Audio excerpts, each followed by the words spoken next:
So, in the aftermath of Lag BaOmer and the barbecues that we decided that we'd speak a little bit this week about Yohhai, the bigger picture. I think a lot of people hear about Yohhai, they get excited, they get caught up in the fanfare in Israel. It's a big deal. Go to Miron, kill a lamb. The lamb did anything, and I think there's a lot of context, history that goes along with Rabbi Shimon. If you want to understand why, who he is, he was who he was, and why his Divrei Torah were particularly inspiring, and why they last to this day, that we still learn from what he taught, what was written over in his name.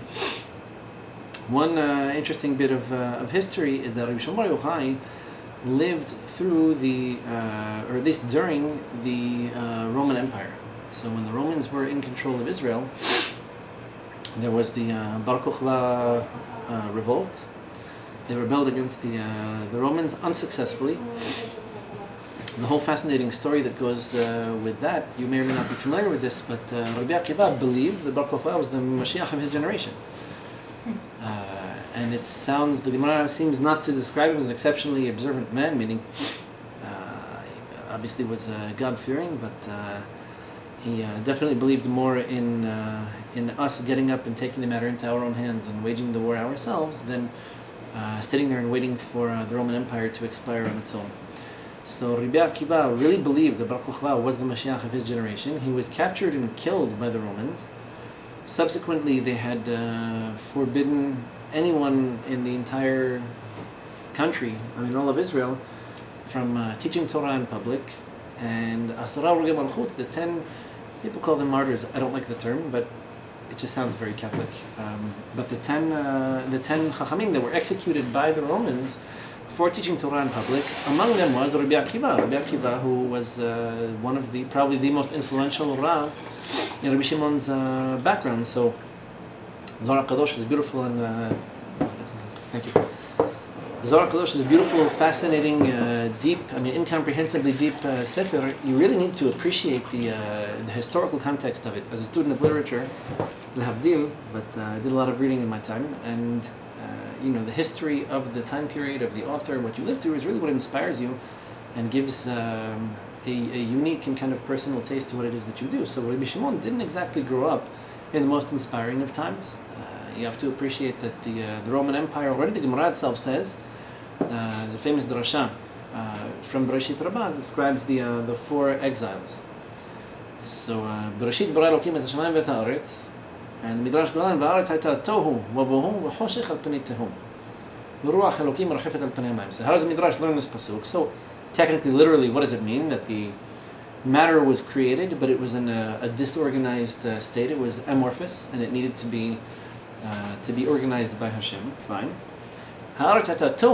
So spiritually speaking, says the Midrash, what is the pasuk referring to? What is this residual darkness from the creation of the world before light penetrated the vacuum that later became filled with matter? So the darkness that remained, the confusion, disorganization, call it what you will, this primordial darkness that came along with the creation of the world, Tohu Vabohu, Chazal said, these are, Assyria, Persia, Babylonia. Choshech al Pnei Tehom. Choshech refers to, so Assyria destroyed the first Beit HaMikdash. We were in Galut Babel, the Babylonian Persian exile, because it was first Babylonia that we were exiled into after the destruction of the first Beit HaMikdash.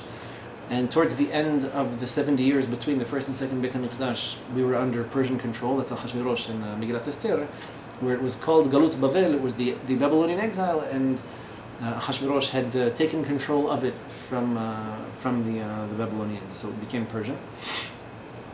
Choshech and Tehom are the other 2 words used to describe the state of affairs at the time. Choshech means darkness. Chazal said this is a reference to the Greeks. They tried to obscure, to darken our eyes from the light of the Torah. They also decreed against learning Torah.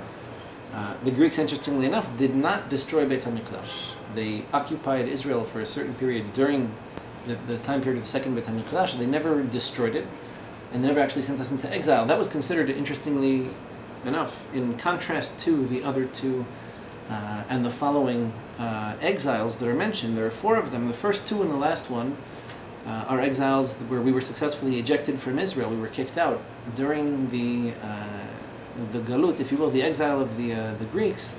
It was effectively an occupation in Israel that Chazal referred to as exile, meaning it's entirely possible to be living in Israel and be in exile. Don't ask me questions about modern Israeli culture and where exactly we stand, but it's interesting how just because we live in Israel doesn't mean that we necessarily are waving the Jewish flag or the flag of Torah. The other way around. Is it possible to be redeemed and living in Chutz La'aretz? There's a comment in the Gemara where Rabbi says that now that Eretz Yisrael is unpopulated and there are no Jews living in it, this is in times where, it was in Babylonia, the only place you find the Shekhinah is Bavel because it's full of Talmidei Chachamim. So in the time period where the Talmud was being composed, the holiest you could get outside of Israel was in a large conglomeration of learned and observant Jews. Anyone who'd make the case that there are more learned Jews outside of Israel today than inside of it is just crazy. There's no comparison. So maybe in theory, the Gemara itself said this, we're not going to counter, we're not going to contradict it. Where there is Torah learning outside of Israel is about as holy as you can get. But to compare learning in Israel, learning outside of Israel, that no one makes such a claim. That's kind of dangerous if you scroll back maybe about a century ago when the Reform movement started to get up in Germany. Their logic was that it was just so nice to be a Jew in Germany at the time, and all the rabbis that were there and had no problems. So maybe that's the same kind of analogy. The Bavel of the time was Germany then. Yeah, except, and it's true of Bavel too, by the way. By the way, you may or may not appreciate this, but the majority of Jews who survived the story of the Megillah never went back to Israel, and in fact were totally gone. We don't have a trace of them. Maybe the historians are out to lunch, but the jury's hung on this. Maybe it's 20% of the Jews that ended up leaving Babylonia. And the Gemara itself comments in Masechet Kiddushin. There's a discussion about the big mix of Jews that came with Ezra from from Bavel to Israel. And the chapter begins, it's called Asarei Ochasim. So it appears in Masechet Kiddushin. It's a Masechet that talks a lot about marriage. And on the topic of marriage is the whole question of who is marriageable and who's not. Definitions of mamzerim, of netinim, kohanim, halalim. It's a kohen who married a woman who's not supposed to marry, etc. So this discussion comes up where the Gemara says, really, the ones who came with Ezra were the ones who had bad yichus, the ones who had messed up genealogy. And in fact, we go through 10 categories of pretty unimpressive genealogy. From Kohen, Levi, Israel, even the Kohanim, it wasn't so clear how many of them could prove that their grandparents or great-grandparents had actually served in Beit HaMikdash. In other words, they were allowed by a Sanhedrin, approved of as Kohanim, and allowed to serve in Beit HaMikdash. Much more complicated after the first destruction. Even though they had a Beit HaMikdash, they wouldn't let just anybody, even someone who claimed to be a Kohen, come in and perform the service there. But the idea that all of the best yichus of Bavel ended up dying anyway is a pretty fascinating one. It's a point that's made by none other than Rabbi Yisrael Yisachar Teichel. We were learning back in the day Emma Ben Simcha. Yes. And he points this out, and he says, there were the rabbinic families, the ones of the fancy yichus, were specifically the ones who refused to come back to Israel after the destruction of the first Beit HaMikdash. They said, let's stay in Babylonia where we have Torah, we have yeshivot, where we have Torah culture. And it was all the ones who had bad yichus, all these half-freed slaves, circumcised, uncircumcised, Kohanim, Levim, Israelim, Mamzerim, orphans, kids we couldn't identify the parents. One parent is Jewish, one parent's not. Heard today for the first time in my life, I don't know why it took me so long to hear someone refer to themselves as a semi-Semite. Okay. One of your parents is Jewish. So, you never heard this downtown, but semi-Semite. So, at any rate, this, out of this mess, we have the construction of the second Beit HaMikdash, and the Greek occupation of Israel, which never actually resulted in us being thrown out of Israel, was considered a galut. It was by the Midrash that we just quoted. Choshech, the Greeks are referred to as darkness, wherever you find them. Right now they're living in the brightest of economic lights. And then you have the fourth galut is tehom. Tehom in Hebrew means abyss. It's a pit without a bottom. And who does this refer to? This refers to the Italians, Romans, if you want to be technical, but we'll say Not the Italians. Libyans, Not the Libyan invaders of Italy, but rather the Italians, right? So where's Emanuele when we need him? So effectively, if each one of these terms that describes the disorganization of the state of the world before it was, or what was the remnants of this chaos that preceded the actual creation, why is Rome referred to as Tehom? Chazal said because this galut is like an abyss, because you don't see the end of it. In other words, it starts and we don't. It's so their control of the world has spread so far and so wide that everyone today is still emulating Western culture. Everyone's still trying to be European. I mean, even Al-Qaeda uses computers that were invented by Europeans and technology that was invented by Europeans. I mean, this is the name of the game. They shaped the world so much, to such an extent, that that their influence, even after the collapse of the empire, their influence is still very much pervasive. And it's very difficult to see the world without European influence. Everywhere they go, they colonized. That's not incompatible with our understanding of Isa as being someone educated and intelligent, but mighty aggressive and violent. So wherever the Europeans went, they left their stamp. And Rabbi Shimon bar Yohhai lived through the, he wasn't the very first generation, but he was one of the first generations of the Roman occupation of Israel. For the Greco-Roman culture, effectively the Greeks had already faded. As far as the Gemara is concerned, there's no mention of them after the story of Hanukkah. They never got their act together since then. In fact, it looks like they're continuing their decline. When it comes to the Romans, however, although the empire itself collapsed, Chazal knew already then, and this is, imagine this, the Midrash is talking 2,000 plus years ago, this Galut is going to go on forever. I mean, it's going to be really long. So we are now pushing 2,000 years, and really it's all of 60, 70 years ago that we can say we started to see a little bit of light at the end of this abyss, at the end of this tunnel. All this to illustrate the point that Rabbi Shimon bar Yochai did not grow up in the lap of luxury. He didn't grow up when Jewish culture was at its height. Probably in one of the lowest points of all of Jewish history. Let's further compound the impression by the calamity that was the death of Rabbi Akiva's students. So yes, the last day on which they died was the 33rd of the Omer, day before yesterday. All's well and good, but he lived through this. He was younger than them, but he lived through this. So he grew up. Not only did he see, okay, the Greeks came and went, maybe that was encouraging. The story of Hanukkah kind of worked out in our favor. Although many, many Jewish souls were lost to assimilation at the time, and that's not new to us, nor are the groups of questionable genealogy. That happened already by the second Beit HaMikdash. Today, talk to me about the Russians, the Ethiopians. We've been through this before. It's not new to us. We have halachic devices for working these situations out. So the Romans came and occupied Israel. Rabbi Shimon bar Yochai lived through the plague that killed Rabbi Akiva's students, nothing to do with the Romans. Then it was the Romans themselves who had executed these 10 very famous Talmidei Chachamim, and Rabbi Akiva was one of them. So he actually witnessed his own Rav being executed by the Romans. Don't tell me the Romans had a garden variety execution for people who violated their imperial laws. Rabbi Akiva was flayed. They took steel combs and they scraped off his skin. An extremely unpleasant thing to go through, and probably no less pleasant to witness. And his Talmidim were there, and the famous Gemara Masechet Brachot, that's towards the conclusion of the Masechet, where he read the Shema, and he was excited, and he was happy, and he was smiling, and he said, my whole life I was waiting to see how can I fulfill this mitzvah, that you should love Hashem even if He takes all that you have. And so here, I'm being executed for the name of Hashem. Now I can say the Shema, and I can say that I mean it. I am willing to die over the Torah, and So it's one thing to look at the Zohar as a finished work and to say this is impressive. You can analyze it for some of the drashot and some of the material, but this is the background of the Zohar. What's not written in the Zohar is where it came from and the generation in which it was inspired. And I'm making the point that it doesn't look like the Zohar was inspired in the happiest or most encouraging of times. You have to appreciate that. Why do I say this? Well, whenever you find yourself in a difficult situation in life, more often than not, we sit there waiting for inspiration to happen upon us. We wait for inspiration to come to us. Life doesn't work that way.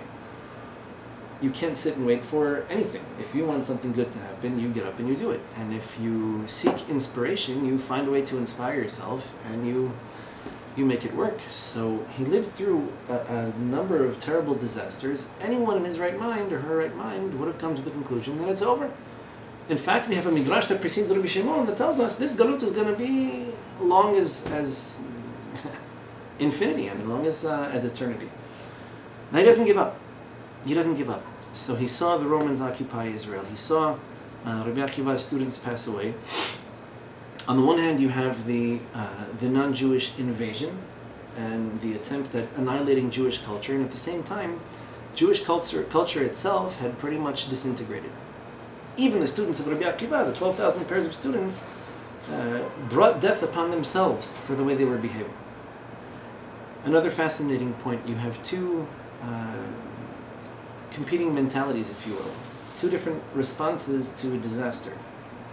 Rabbi Akiva and his students apparently were fighting ferociously over hashtafa, over halacha, what is the Torah philosophy, how is halacha supposed to be ruled, and they were fierce in these disputes. You see that assimilation is rampant, you see that the Roman culture has conquered the world, both militarily, technologically, and culturally. People are speaking Latin, people are basically adopting Roman culture and ignoring their own, and intentionally, so they're even happy to do it.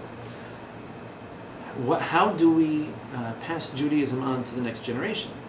It needs to be perfect, it needs to be tight, it needs to be strict, it needs to be meticulous, it needs to be hammered out in an uncompromising way, otherwise it's going to be lost. This mentality decomposed, it collapsed upon itself. Rabbi Akiva's students were so intense in their fierce disputes, their ferocious discussions one with the other, that the Romans didn't kill them, they killed themselves. Gemara says, Masechet Yevamot, that between Pesach and it actually says that, so the introduction, it's a short 3 or 4 lines of Gemara. Rabbi Akiva had 12,000 pairs of students who were studying together from Givat until Antiparas. Antiparas will be, a city right before Persia. And they all died during this period between Pesach and Shavuot. And they all died, Chazal said, mitara'ah. They all died a horrible death, a bad death. What is this? Askara. Think tuberculosis, some kind of respiratory infection. So breathing became difficult. Well, if you had to think along the lines of midah keneged midah, speech is very much linked to our capacity of, our ability to breathe, our respiration. If you use your breath for the wrong things, even if you think you're fighting a holy war in the name of God, the punishment midah keneged midah went this way. So they were in close quarters. It was easy for them to contaminate each other both spiritually and physically. It's not a wonder that a pathogen like this would spread. Lots of discussion, lots of dispute happening. So why were Rabbi Akiva's students so fierce with each other? It's nice to be passionate about something. It's nice if you care about something and you really feel for it, to do it with your whole heart. But their approach was basically to attack each other, to fire each other up in order to hammer things out. And Rabbi Shimon watched this fail. He sees the Romans on the one side and Jews who assimilate and want nothing to do with Torah. And then he sees, probably even worse, if you ask me, we've lived through exiles before, not the end of the world, but to watch Torah culture come to a point where people can't speak to each other, people can't communicate with each other, where the communication is toxic effectively. Even those who learn Torah can't share ideas with each other. Rabbi Shimon sees this and he says that's a bigger disaster than the Roman invasion itself. And so he sees his own Rav bury 24,000 students. How can this be? And Rabbi Akiva himself doesn't lose hope. He doesn't lose his patience. He goes back, he moves to the south, and he starts with 5 more Talmidim. Rabbi Shimon was apparently the lion in the group. So his approach to Torah is different. His approach is... Any question? If he's already the father of the Rav, how come he's not one of the students that died? When I say he saw what happened to his Rav brings students, this was his Rav of later. Okay. Okay. The man who would later be his Rav So had when been he through died, this. he was too young to be a student? Well, he had learned previously by other Tanaim, maybe even older than Rabbi Akiva himself. And apparently he didn't learn from Rabbi Akiva when he had his own yeshiva. Rabbi Akiva was in Bnei Brak. It's probably not where Bnei Brak is today. I don't think spiritually or geographically Bnei Brak is where it was in the past, but it's a discussion we'll have some other time. At any rate, he watched all this unfold, and then another question you could ask yourself really is, it's a bad example. I was in, before we left for New Jersey, like 9 years ago, I spent some time, it was a full day with a group of students who were going to various places around the world, to Sweden, to America, to Canada, to Europe, South Africa, etc. And one of the things that this group was, it was like a training for shlichut. I just joined them for 1 or 2 sessions. They went to a drug rehab clinic, right? So I can say I spent a day in rehab. Okay, so we went to this. It was a really fascinating place because this place was designed for people from the religious community. What do you mean? Nobody in the religious community smokes or drinks. You're right, Shlomo. That's true. So they were recovering alcoholics and heroin addicts and cocaine dealers and all sorts of other things, and girls who had run-ins with different joys and challenges of life. So the director of the place, who himself was a recovering alcoholic, fell into a terrible depression. He had a brother committed suicide. And he had trouble. So he told us there was a story that had just unfolded it was like a few weeks before that. There was a school teacher who had some, she had affairs with a bunch of her students in a school in Rehovot in Israel. Okay, very strange. Anyone sees in a high school boy, but it is what it is. She was married, she had kids, it was a catastrophe. So all of a sudden, naturally, what's the initial response of all the parents is burn down the school, right? Who would send their kids to a school that had a problem, or that had an issue, or that had a scandal? The director of this program said something very insightful. He said, you know, this is the first, like the gut response. Your instinctive reaction to a scandal is we should all pull our kids out of the school and it should fold and we should start something new. He said, every school has joys and challenges and ups and downs, and you have all kinds of faculty members and students and janitors, and people are people. Do you think that a school that's been open for 50, 60, 70, 80 years, it's possible they never had a problem? Or it's more likely they've had problems, but they deal with them in a much less public, thorough, maybe professional way? You know, like you find out there's a problem, just expel the kid, fire the teacher, cover up the scandal. So he said, it's funny, if you hear of a place that has a problem and actually addresses it, that's a sign that there's something healthy about it. That's a sign that they're thinking about how they can solve the problem. They get advice from different professionals and they try to resolve the disaster. If you go to a place where there are no scandals, and there never will be, because we hide them when they come up, I'd be much more scared to send my kids to a school like that. An interesting concept. The teacher obviously no longer teaches in the school. I mean, they addressed it. Complicated and horrible story. But there's more than one way to respond to disaster, right? So you can respond to disaster by getting angry and violent and trying to forcibly change what disappoints you about reality, or you can try to seek inspiration and go through it otherwise. So Rabbi Akiva himself suffered through this horrible loss, and he himself found the inspiration to keep on teaching. So he taught his students, he taught them all he knows. Terrible thing to go through, probably worse than losing your own kids. And it's certainly clear from the Gemara that he spent more time with the Talmidim than he did at home. And he nonetheless manages to muster up the courage to try again. So he maybe changed his approach a little bit, he maybe changed the way that he taught the Torah, or what he focused on. But at the end of the day, this is Rabbi Shimon found him, Chloe, back to your point, at this stage in his life. He had known of him, he heard of him, maybe he was a little bit younger, he just geographically the distance was too big. But he came to learn about Rabbi Akiva after he had this catastrophe with his students. Why did I bring up that other story, bad example, etc.? You might think, I mean, if I were sitting there trying to decide on which yeshiva or which college to send my kids to, I would say, well, here's an interesting place. There were 24,000 students. They all died. The place closed. That's the kind of rabbi I want my son to, really? Think about it. You ever see those emails about shidduchim and how the avot and imahot would have... You never saw... Oh, they're hysterical. It's like rabbinic humor, when rabbis laugh. Yeah, I saw that. You've seen that? So Avraham Avinu, right? Look at a shidduch profile for him. His father is an idolater. His brother-in-law is a psychopath who moved to Sodom. Tried to help him, barely made it out. In the end, his wife turned into a pillar of salt. But he's okay. He's a good man. He works hard. He's had a difficult childhood and broke his father's idols. Got thrown out of the family business and penniless. But he made a great fortune afterwards. And then what? Rivka, whose father's also a psychopath who talks to decapitated human heads. I mean, her brother's nuts. They're all liars. She lives in a totally corrupt culture.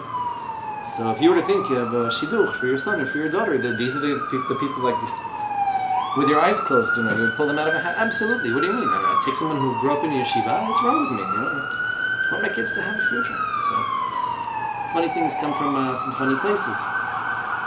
How did Rabbi Shimon come to the conclusion that he should go learn Torah from Rabbi Akiva after such a disaster? You've never thought of this. He lost 24,000 students, and the Gemara says he went and he found 5 more. I can't believe he found 1. So apparently it wasn't him or his Torah, maybe it was his students' inability to really understand what he meant.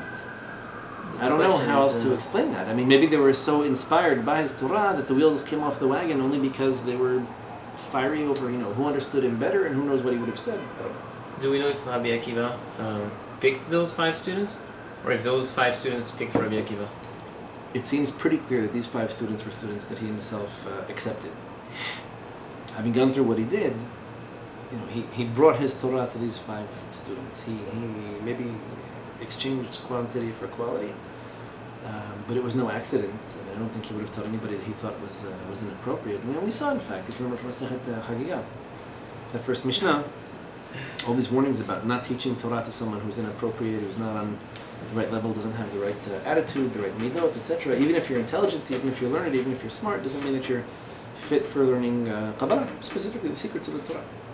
And so the 4 people, back to Rabbi Akiva, the 4 people he entered the Pardes, back to and he's one of them. Hagigah. He's the only one who entered the Pardes peacefully and came out peacefully. Yeah.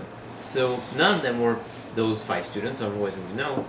But were they part of his previous students? Were they mentioned somewhere? I mean, some of them are mentioned somewhere else, but it's like it was a different group or something. I don't know. It seems like that happened relatively early in his even before the prolific 12,000 rabbinic career. Right. It's not so clear how exactly the story unfolded. Ben Azai, Ben Zoma, and Elisha ben Abuya. So Elisha ben Abuya, already seems like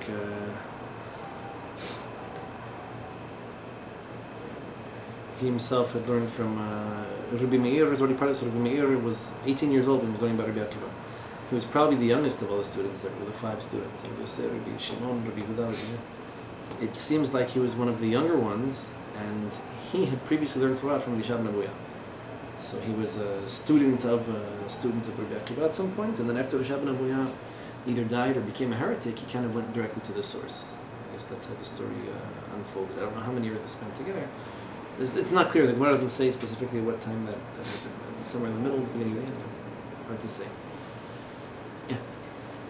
How is it possible that Rabbi Akiva never did any reproach? I mean, didn't see this problem among his students? Like, I don't understand. If he was his Rav, their Rav, how? I mean, he saw them study together and all that. So. It's a very valid question. If you want a biblical precedent for it, how can it be that Yitzchak prefers Esau? How could he be blind to everything this kid does wrong? So there must have been certain qualities or certain characteristics that as a fact, I can tell you there were certain qualities or certain characteristics that he not only liked in Esau, but he saw them missing in Yaakov. He didn't see how Yaakov could grow up to be a great tzaddik if all he does is study. And Esau, at least he does things, he gets it. He understands that, mitzvot happen when you move something from one place to the next. You pick something up, you put something down, honor your parents. How do you honor your parents? You honor them spiritually, like psychokinetically, or you honor them by bringing them food and drink. And we went over this a few months ago. So, and then the Torah tells you, "Vayehav Yitzchak et Esau kitzayid b'fiu." Yitzchak loves Esau. Why? Because he brings him food. He's the one who understands. It's more sophisticated than just as a room service at a hotel. He if I were to look at this as an employer, I mean, there are guys that you tell them, go get me something, and he gets it. There are guys who get it without you asking. There are guys that know intuitively what to do. So it's not just that Esau says, oh, there's food in the fridge, let me go get it. No, you're hungry? I'm going to go hunt something. I'll bring you an animal, we'll prepare it, I'll cook it, so from start to finish. When Rivka tells Yaakov that he should go take the bracha from Esau, she tells him, go bring me 2 goats, and I'll cook them and prepare them just like your father likes. Meaning what? Esau apparently would have done all of this without her. So what's a team effort between Yaakov and Rivka, just because they managed to do it more quickly, Esau would have done this from start to finish. How many people you know who start things and finish them?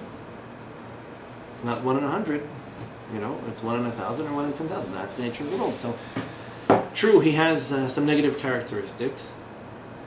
Rivka saw that Yaakov at least was pure, that he was clean. She believed he was going to develop what he was missing later in life. Left the house in his 70s. Took some time, and Esau was apparently much more active at a younger age. But why? How could Yitzchak, who's a tzaddik, who's a navi, favor Esau? So, if you think about it, and if you get into the details of it, you'll see he's very much a man. Esau, by the way, the etymology of it is asiyah, asa, right? Doing. He's one who, literally, his name is one who does. I mean, he's born, asui would be done. So he was born hirsut. He was born, even physically, more mature than Yaakov. And the etymology of Yaakov, right, he's called Yaakov, why? Because he's holding on to the aqib, he's holding on to his heels. So Yaakov in Hebrew means to follow. So Esau is the Bechor. He's born kind of more mature, and his attitude is a little bit more one of assuming responsibility, doing hard things, getting them done, taking a project from start to finish. And Yaakov he develops more slowly, more gradually. And this is, interestingly enough, how do Chazal prove that Rivka has a higher level of nevuah than Yitzchak? From this. She can see the potential in Yaakov that Yitzchak couldn't. It's not that he couldn't do all of these things. He will eventually, but you're selling him short based on what Esau is doing now. But that's the whole thing. And incidentally, Esau was the great-grandfather of Rome. So to go back to where we started, this is what the Europeans are good at, organizing things and doing them. It's not easy to run an empire. To kill a whole bunch of people. To break a few eggs to make an omelet, as we say in English. Well, they didn't die all at once. So, do you know what I'm saying? It's like they didn't die all at once. So No, it took 5 weeks, a little bit less. So at one point you should have understood that there's something wrong.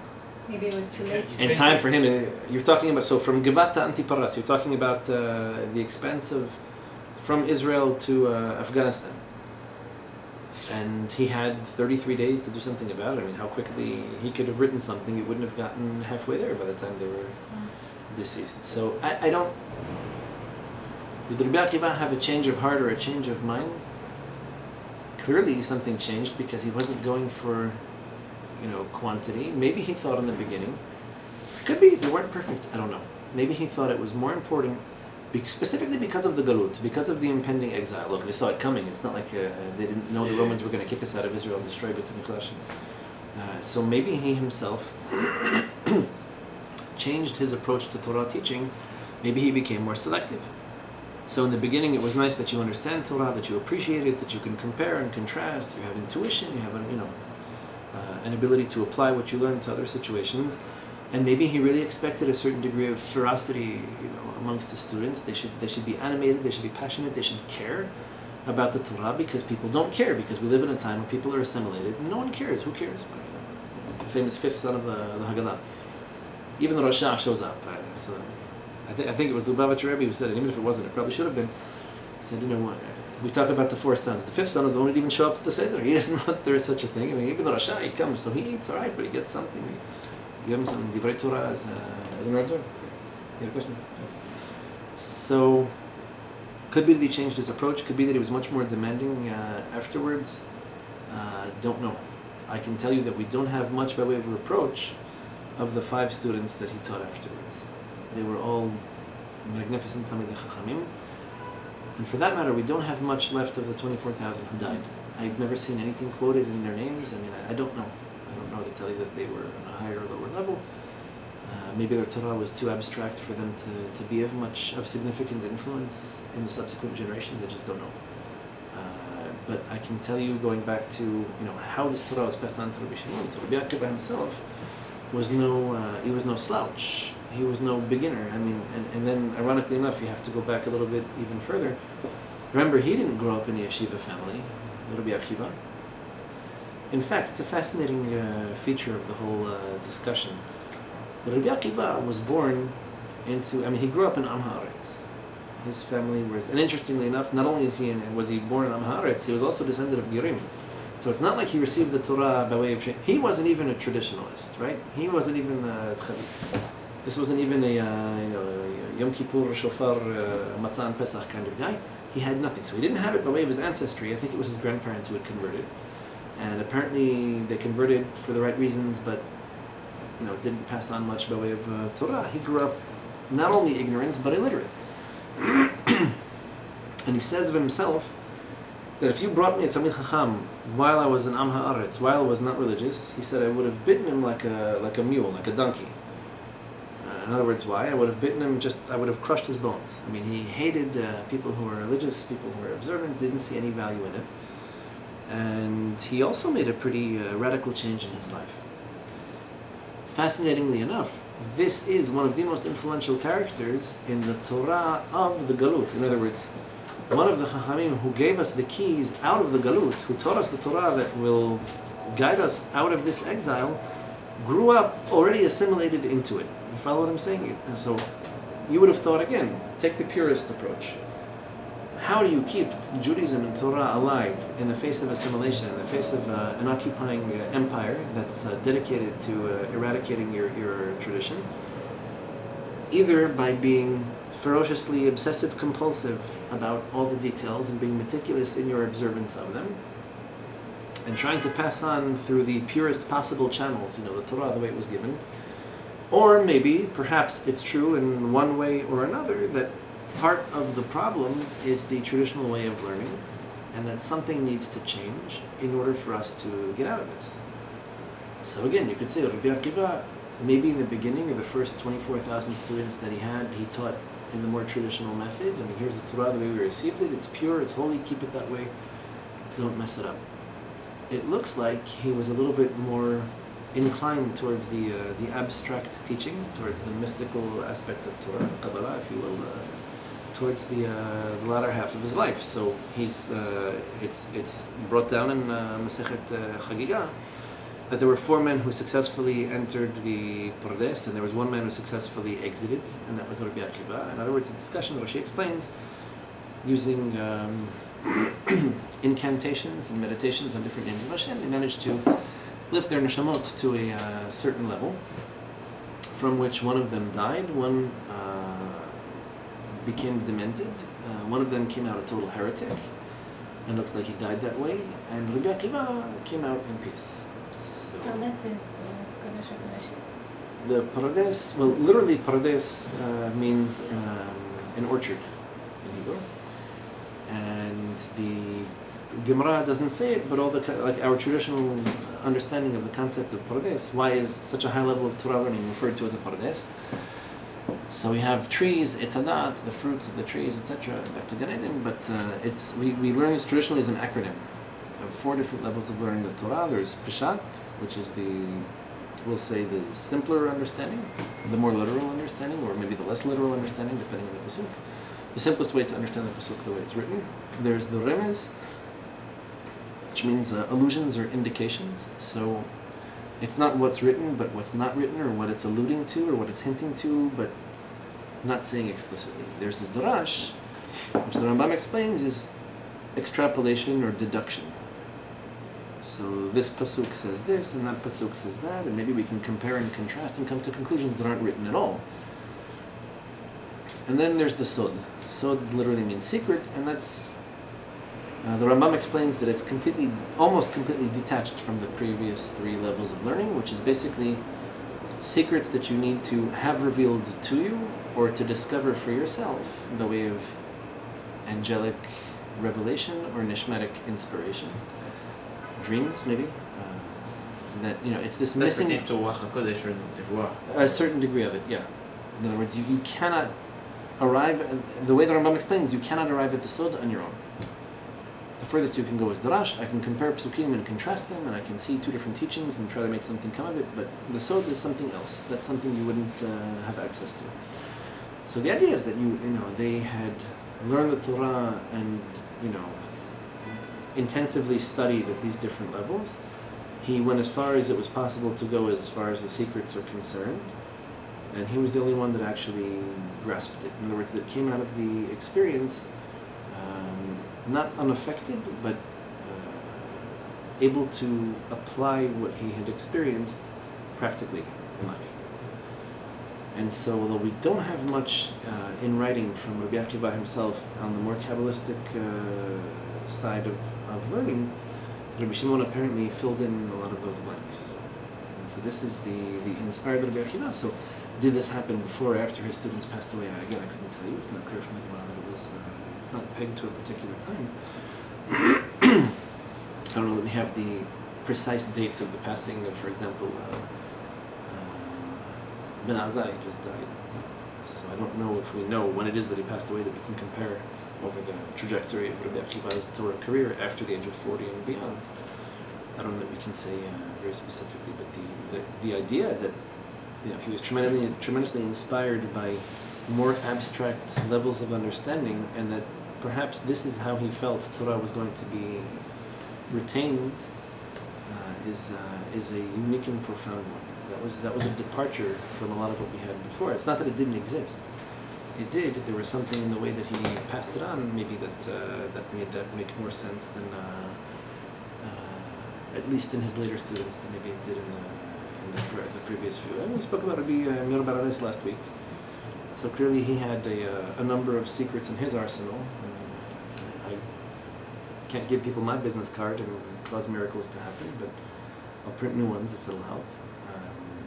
In the case of Rabbi Shimon, he himself says about the Zohar HaKadosh that this is the book with which the Jews will bring a merciful end to their galut. So having grown up in the Roman Empire, in the galut of Rome, the one that Chazal already promised ahead of the Zohar Baruch HaKodesh, they know this, that it's going to go on for an extremely long period of time. His point was we need to go back to the basics, not the basic understanding of halakha, but the basics like the reasons for the creation of the world, the blueprints of the neshama, how the soul works, what it's composed of, what influences are positive and negative, what to embrace, what to avoid. Taking a more abstract look at halakha. You'll find that probably more often than not, his opinion is rejected from halakha. It probably happens the majority of the time that his opinion appears as a unique opinion, meaning Chachamim say one thing and he says something else. 99 out of 100 times we'll side with the majority over the individual. If it's him versus someone else, then often we'll hold by his opinion, but it's probably not the majority of the time. I wouldn't say halakha wasn't his forte. I would say the perspective that he presents might not have been one, halachically speaking, that his generation was ready for, but mystically speaking, the tools that he felt were going to get us out of the galut were consistently applied throughout. He felt that we need to redevelop sensitivities to certain things. I'll talk about that in a little bit. That we need to change the focus and make sure that our priorities are godly, not just those that seem logical to us, and that our Torah and mitzvot have an effect, and that we need to assess if this effect is actually being attained, achieved, or not. You can learn a lot of Torah and still have bad midot, and we spoke about students of Rabbi Akiva that managed to pull that off. How could it be that the Torah didn't auto-correct what was misspelled in their souls? I mean, apparently that wasn't it. Either they weren't learning this particular area of Torah, or they were content believing that they understood it and found themselves unable to apply it or to live it. So where we go from here, and again, how much of the Zohar is halacha, we have room to discuss. Take a quick 5-minute break, guys, and then Quick clear yourselves question. out and continue. Or ask any questions you have in the meantime. The Zohar was it written by Rabbi Shimon Bar Yohhai, or was it Dictated. transmitted? It was dictated Because before he passed away. I don't know where I read or heard that it was written, like physically put in writing in Spain at some point.